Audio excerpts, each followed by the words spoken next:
گزارش یہ ہے کہ باپ اور باپ کا جو مقام ہے اس میں کوئی دوسری رائے نہیں ہے کہ قرآن اور حدیث میں جو مقام اور مرتبہ بتایا ہے باپ کا وہ بڑا بلند ہے، اور یقیناً جو بڑی خوبصورت حدیث جنید بھائی نے سنائی کہ جنت کے دروازوں میں سے ایک بہترین دروازہ وہ والد کی رضا کے ساتھ کھلتا ہے اور آپ جنت میں داخل ہو جاتے ہیں۔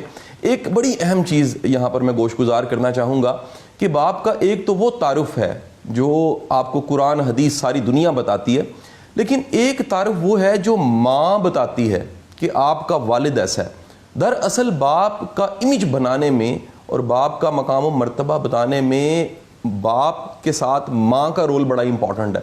وہ جو تعارف بتاتی ہے، بعض اوقات ماں باپ کے اپنے جھگڑے اور کانفلکٹس ایسے ہوتے ہیں کہ اس میں ماں ایک پارٹی بنا لیتی ہے اور اس پارٹی بنانے کی وجہ سے باپ کا جو مقام ہے وہ کم کر دیا جاتا ہے، یا اپنے گلے شکوے جو ماں کو بیوی والے گلے شکوے اپنے ہسبینڈ سے، بچوں کے باپ سے ہوتے ہیں، وہ سارے گلے شکوے شکایتیں بچوں کے دماغوں میں ڈالی جاتی ہیں اور پھر بچوں کا دل نہیں کرتا ادب کرنے کا۔ تو ایک تو میری گزارش اپنی تمام بہنوں سے ہے کہ خدا را وہ رحم کریں، بچوں سے ان کی جنت نہ چھینیں، بچوں سے جنت کا جو دروازہ ان کے لیے کھلنا ہے وہ ان سے نہ چھینیں، اور بچوں کو والد کا ادب کرنا سکھائیں۔ یہ ماں سکھا سکتی ہے، ماں پال سکتی ہے، ماں روٹی پکا کے دے سکتی ہے، ساتھ وہ ادب جو ضروری ہے باپ کا وہ ماں ہی سکھا سکتی ہے۔ یہی بات میں کہیں ایمفیسس کرنا چاہوں گا کہ ہمارے ہاں نصیحت کے ذریعے یا حکم کے ذریعے باپ کا یا ماں کا ادب کرنا کہا جاتا ہے کہ دیکھو حکم ہے، بالکل اس میں کوئی دوسری رائے نہیں، حکم ہے،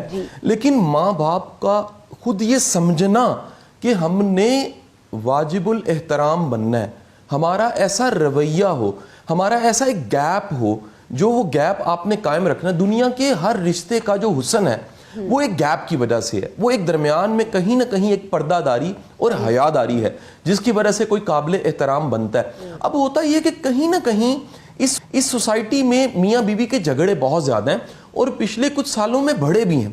وہ جھگڑے بڑھنے کی وجہ سے کیا ہوتا ہے کہ بعض اوقات بچے ماں کی آنکھ سے باپ کو دیکھتے ہیں اور بعض اوقات وہ بچے وہ باپ کی آنکھ سے ماں کو دیکھتے ہیں۔ اس طرح سے سب سے زیادہ جو ڈیمیج ہوتا ہے، یعنی جن کی دنیا بھی خراب ہوتی ہے اور آخرت بھی خراب ہے، وہ بچے ہو جاتے ہیں۔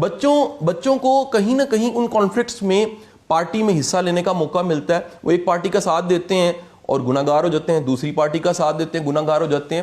ضروری ہے کہیں نہ کہیں ہمیں اپنے بچوں کو، اگر ہم چاہتے ہیں وہ ادب کریں، تو کم از کم اپنے رشتوں میں وہ خوبصورتی لے کے آئیں کہ بچے اس رشتے سے وہ نرچر ہوں، آگے بڑھ سکیں اور وہ ہمارا ادب بھی کریں۔ ایک یہاں پر میں چیز ایڈ کرتا جاؤں، کیونکہ ہم نے کہیں قرآن سے سنا، حدیث سے سنا، میرا آج دل کر رہا ہے کہ میں نے جو میری تربیت میں اور میری گرومنگ میں جو میرے استاد کا، میرے مرشد کا بڑا ایک اہم رول ہے، واصف علی واصف صاحب کا، میں ان کے چند جملے آپ کو پیش کرنا چاہوں گا آپ کی اجازت سے۔ واصف صاحب کہتے ہیں کہ ماں کتنی نمازوں کے برابر ہوتی ہے؟ وہ کہتے ہیں ماں نمازوں کے برابر نہیں ہوتی، یہ بات نہیں ہے، ماں مکمل دین ہوتی ہے، یعنی ماں کا ادب، باپ کا ادب کہیں مکمل دین ہے۔ پھر آپ فرماتے ہیں کہ کیا خوبصورت بات ہے کہ ادب اور اطاعت ماں باپ کی کرنی ہے اور خوشی اور رضا آپ کو اللہ کی ملے گی۔ یعنی آپ دنیا میں کیسا ایکٹ کر رہے ہیں، ماں باپ کا ادب، اور آپ کو اللہ کی رضا مل رہی ہے۔ پھر ایک یہ بڑا کانفلکٹ ہے ینگ جنریشن کا، وہ کہتے ہیں جی ماں باپ پڑھے لکھے نہیں ہیں، تو واصف صاحب کا بڑا شاندار جملہ آپ کہتے ہیں کہ ماں عالم نہیں ہوتی لیکن اس کی دعا سے علم ملتا ہے۔ ماں اور باپ عالم ساز ہوتے ہیں، یہ ولی ساز ہستی ہیں جن کی دعاؤں سے آپ ولی بن سکتے ہیں، عالم بن سکتے ہیں۔ پھر ایک اور ینگسٹرز کو میں میسج دینا چاہوں گا کہ ہم کیوں نہ ایسا عمل کرنا سیکھیں، ایسی اطاعت کرنا سیکھیں، ایسا ادب کرنا سیکھیں کہ ماں باپ کے دل سے دعا نکلے۔ ہم جو جاتے ہیں کہ جی بیبے دعا کریں، ابا جی دعا کرنا، آپ ایسا کام کرو، آپ ایسی خدمت کرو، آپ ایسی اطاعت کرو کہ ان کے کلیجے سے دل سے دعا نکلے۔ اور اگین جنید بھائی کی بات کو میں سیکنڈ کروں گا، دنیا کا کوئی پیر، کوئی مرشد، کوئی آپ کا بابا، اس کے پاس وہ ایموشنز نہیں ہوتے جو محبت کے اور شفقت کے ایموشنز باپ کے پاس ہوتے ہیں۔ تو جسے اولین مرشد کہا گیا، یہ آپ کا پہلا مرشد، یہ جب بھی ہاتھ اٹھائے گا آپ کے لیے رو کے دعا مانگے گا، دل کے گداز کے ساتھ دعا مانگے گا۔ جب آپ کو پتہ لگ جائے کہ ماں باپ کی اطاعت یعنی ان کو راضی کرنے سے جنت مل جانی ہے، تو آپ کا کوئی کام بنتا ہو اور پتہ لگ جائے فلانے کے ذریعے کام ہو سکتا ہے, آپ اس کے دروازے پہ جا کے بیٹھ جاتے ہیں, وہ بھائی آپ کی جنت پکی ہو جاتی ہے.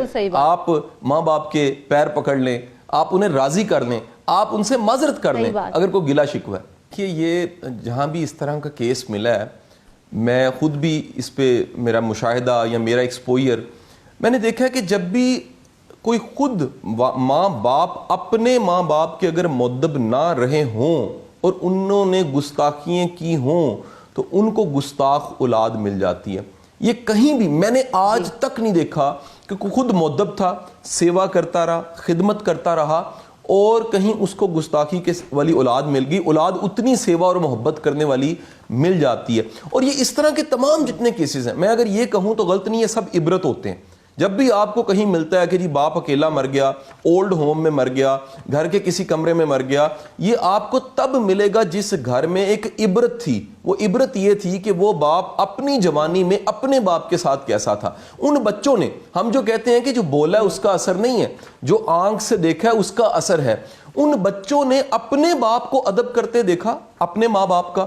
ان بچوں نے دیکھا کہ وہ باپ جو تھا یا ماں تھی وہ اپنے ماں باپ کا ادب کیسے کرتی تھی. اگر وہ خیال نہیں رکھتے تھے تو بھائی یہ کمیٹی ہے, کبھی آپ نے ڈالی, کبھی آپ کی نکلے گی ضرور. ایک خوبصورت حدیث آپ کو سناتا جاؤں. سرکار دو عالم صلی اللہ علیہ وآلہ وسلم آپ کی مجلس میں, آپ کی محفل میں ایک صحابی آتا ہے, بوڑھا شخص ساتھ ہوتا ہے اس کے. آپ فرماتے ہیں یہ کون ہے؟ وہ کہتے ہیں جی حضور یہ میرے والد ہیں, یہ بوڑھا شخص میرا والد ہے. آپ نے 4 نصیحتیں کی. آپ نے کہا اس سے آگے مت چلنا, یعنی یہ قدم اٹھائے اس سے آگے مت چلنا. دوسری نصیحت فرمائی کہ مجلس میں جب یہ بیٹھے اس کے بعد بیٹھنا. تیسری نصیحت فرمائی کہ اس کو کبھی نام سے مت پکارنا, ادب سے پکارنا. اور چوتھی نصیحت فرمائی کہ اس کو گالی مت دینا. تو اب دیکھیں کہ ہم کسی کی بات پہ یقین کرتے ہیں جس نام نامی کو ہم کلمے میں لیتے ہیں اور ہم نثار ہونے کو تیار ہیں, عاشق رسول کہلوانے کو بھی تیار ہوتے ہیں, مر مٹنے کو تیار ہوتے ہیں. ان کے یہ 4 حکم ہم کبھی مت بھولیں. ایک اور خوبصورت روایت ہے, اس روایت میں آتا ہے کہ حضرت ابن عمر, آپ کو پتہ لگا کہ حضرت ابو ہریرہ وہ شہر میں داخل ہوئے, آپ ادب سے ان کی طرف لپکے, ان سے محبت کی. تو انہوں نے کہا کہ ایسا کیوں کر رہے ہو؟ انہوں نے کہا آپ جانتے ہیں میں ایسا کیوں کر رہا ہوں؟ میں ایسا اس لیے کر رہا ہوں کہ حضور نے حکم دیا تھا, ارشاد تھا آپ کا کہ اپنے باپ کے جانے کے بعد اس کے رفقا, اس کے دوست, اس کے احباب, اس کے رشتوں کی بھی حفاظت کرنی ہے, اس کی بھی قدر کرنی ہے. تو آپ میرے والد حضرت عمر کے دوست تھے ابو ہریرہ رضی اللہ تعالیٰ عنہ, اس لیے میں آپ کا ادب کر رہا ہوں. تو ماں باپ کے جانے کے بعد بھی ان کے رشتوں کی قدر دانی کرنی چاہیے. ایک باپ تھا, اس کے 3 بیٹے تھے, اس نے گھر بنایا, بڑی زندگی کی محنت کر کے 3 پورشنز بنائے اور بہت تگ و دو کی, بہت محنت کی, زندگی بھر کی جمع پونجی اس میں لگا دی اور تینوں بیٹوں کو ان پورشنز میں رکھا کہ میرے بچے میرے جانے کے بعد بھی اور میری زندگی میں بھی یہاں پر اس گھر میں خوشی سے رہیں گے اور ان کو کسی طرح کی کوئی مشکل کبھی پیش نہیں آئے گی. ہوا کیا, جب وہ باپ مر گیا اور وہ دنیا سے رخصت ہو گیا تو جو گھروندہ اس نے اپنے تینوں بچوں کے لیے بنایا تھا اسے بیچنے کے لیے کہہ دیا گیا انہی بیٹوں کی جانب سے, کیونکہ اب وہ اس گھر میں رہنا نہیں چاہتے تھے یا وہ گھر ان کے مطابق نہیں تھا. بہرحال اس گھر کی بولی لگائی گئی اور ان کو بکوانے کے لیے بڑی تگ و دو کی گئی کہ اب اس کو گھر کو کوئی لے لے. بہت سارے لوگ آئے اور دیکھ کر گئے, کچھ کو پسند نہیں آیا. بہرحال ایک شخص آیا اور اس نے جیسے ہی اس گھر کو دیکھا اس نے کہا کہ مجھے یہ گھر بہت پسند ہے اور میں اسے فوری طور پہ لینا چاہتا ہوں. تو ڈیلر نے پوچھا کہ اسے گھر کو بہت سارے لوگ دیکھ کے گئے ہیں لیکن جو ہے نا کوئی حامی نہیں بھر رہا فوری طور پہ, آپ نے بس آتے ہی ایک گلانس میں اس کو دیکھا ہے اور کہا کہ مجھے یہ گھر چاہیے, کیوں, کیا میں پوچھ سکتا ہوں آپ سے؟ تو اس باپ کا کیا جواب تھا؟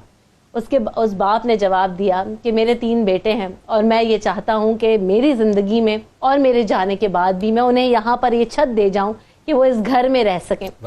تو ہر باپ کوشش کرتا ہے, ہر باپ اپنا بیسٹ دینے کی کوشش کرتا ہے, لیکن ہمارے یہاں یہ جو اب روایت بن گئی نا کہ شاید ہم انتظار کرتے ہیں جنید بھائی کہ کب یہ جائے اور یہ کب یہ جو پراپرٹی کا حصہ ہے وہ میرے تیرے نام ہو جائے, بس تو یہ گزرے گا تو شاید وہ مجھے کچھ 20-30-40 لاکھ روپے مل جائیں. دیکھیے بات پتہ ہے کیا, یہ مٹی کے جو گھروندے بنتے ہیں, آپ نے اس کی مثال دی نا, آپ کبھی ان گھروندے بنانے والوں کو دیکھیے گا, جس وقت مٹی کے گھروندے بنا رہے ہوتے ہیں نا وہ, تو اس سے ان کو اتنا پیار اور اتنی محبت ہوتی ہے جتنا ہم اپنے فلیٹ سے، اپنے بنگلو سے، اپنی حویلی سے پیار کرتے ہیں. اور اگر وہ کوئی گھروندہ غلطی سے ٹوٹ جائے یا کرچی کرچی ہو جائے تو ان کو ایسا لگتا ہے کہ جیسے ان کے وجود کو کسی نے توڑ دیا ہے، صحیح، ان کے گھر کو کسی نے توڑ دیا، ان کے محل کو کسی نے توڑ دیا ہے. یہ جو باپ ہوتا ہے نا، باپ ایکچولی یہ گھر والوں سے بنتا ہے، ٹھیک ہے، ورنہ تو مکان بنتے ہیں نا. صحیح بات. تو جب گھر ٹوٹتا ہے نا تو اس باپ کی کیفیت بھی اس گھروندے بنانے والے جیسی ہوتی ہے. بالکل صحیح کہ ہے. جو اس کا جو بوجھ ہے پھر وہ سہار نہیں سکتا، وہ بھی اس کے ساتھ کرچی کرچی ہو جائے. صحیح بات.